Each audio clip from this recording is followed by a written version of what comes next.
Dr. Wood, author of the book Miracles Minutes, part two of the heart head connection, or get your head right. So, talk a little bit about the heart for a minute. This is all from science, and there was some research done by the Heart Math Institute. And what they discovered was your heart is a brain. Your heart, if it's working well, will send signals up through the vagus nerve, cranial nerve number 10, that goes to the emotional centers of the brain and can actually still your brain down. In other words, you'll have peace, equanimity, what everyone's been looking for. And it's also a state, a neurological state called coherence. You know, are you coherent? Are you awake? Are you alive? So anyway, you develop mental clarity, and that will open up the prefrontal cortex, or what you may call wisdom. Okay, so most people are stuck in their ego. Everything's right in my world. Sure, I know love contextually from an aspect of conditional love. Well, if someone does that, then I love them. And if I graduate on time, then I'll be happy. If I have a girlfriend or a boyfriend, then I'll be happy. If I get pregnant, then I'll be happy. Like, so the way of doing that, that's all head type stuff, and it actually ruins your life. It sabotages you from truly enjoying life because it's all in your head. Just like living on Facebook. This is my life right here on Facebook. Look how beautiful it is. It's all bullshit. It's there's nothing authentic about that. It's not real. It's contrived. It's artificial, and you don't really have deep meaning, and you don't have deep relationships, and it's hard to really connect to the world, and it's you're probably not even happy with yourself. So pretend to be everything's fine and make up a story on Facebook, or you in the world of identity.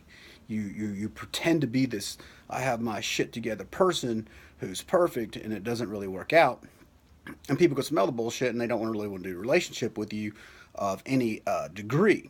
So the first relationship you got to get straight with is to accept yourself, accept all the bad parts, the dark side, that you make mistakes, you have flaws, and I love myself unconditionally anyway. So this allows you to start to get into your heart, because you got some weird emotions down there. You may have some fears, you may have some parts that you're trying to deny, you're trying to pretend something, and that pretense is what costs us to really connect to the heart. So physiologically, though, from heart math, you get an ear clip, put it on your ear. I got one right here in front of me. It looks like this. It clips up to your ear. It can go right into your, it only works on Apple products. And then you plug it into your device, and it'll use something called inner balance. So I have a green light, I have a blue light, and a red light, and lets you know when your brain and heart are actually connected through the vagus nerve, through breathing, through the heart. And it's a rhythmic breathing. So it would be like inhale 5 seconds, exhale 5 seconds, inhale 5 seconds, exhale 5 seconds, or it could be 4 seconds, 6 seconds, inhale 4 seconds, exhale 6. But it just needs to be steady rhythm. And that rhythm, you get in rhythm, you kind of get in flow. And what happens is you get actually in a flow state in the brain. Like, you ever had one of those days when everything works out? That's called a flow state, man. That's a beautiful place to be. And when athletes are really in their game, they're in a flow state. They're not thinking. The more you think, the more you question, the more you doubt, the more you become choppy and somewhat robotic and mechanical in life, and you can't really flow with life. So life flows. I mean, when the wind blows across your face, it's got to flow. You can't grab it. You can't contain it. You can't control it. You only can be with the flow. The ocean's got a current, man. You try to fight the current of the ocean, the flow of the ocean, you're going to lose. You're not that, your ego's not that big. But if you go with the flow, you can surf. You can be with it. And when you're with it, you can ride the flow. You become one with it. So these are mental constructs. I'm trying to explain to you some neurological phenomenon to explain how you get into a flow state and you get into your heart. So you start this deep breathing. It could be Wim Hof method. It could be heart math. It could be Qigong. These are the breathing methods. Then you get down in your heart. And then you can start to think about, what are you thankful for? And if you're having a hard time with that, let me just start taking stuff away. Like you're going to complain about, I have to take care of my parents, and it's so annoying and da da da. Like, okay, I'm going to kill your parents. I'm dead. They'll no longer come back and see you. What are you going to say about it now? I'm like, no, don't kill my parents. Like, okay, okay, then stop cursing. Cursing is complaint. When you complain, you curse your own life. You curse. You don't realize you're doing that. That's what cursing really means in the Bible, is when we complain versus you bless. You go, I'm so thankful that I had parents. I'm so thankful that I got to have kids. So when you get in this breathing state, this coherent state through the vagus nerve, then in the emotional centers, what happens is those emotions start going up to your brain.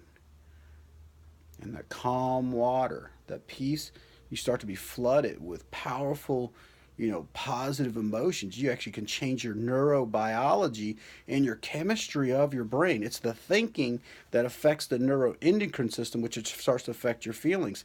So if you can create your feelings by getting in a mood or a state of joy, and you could do that on a regular basis, phew, you got life licked, man. You're going to bring this person who's very happy about life, you're going to bring it to your spouse. You're going to bring it to your kids. You're going to bring it to whomever.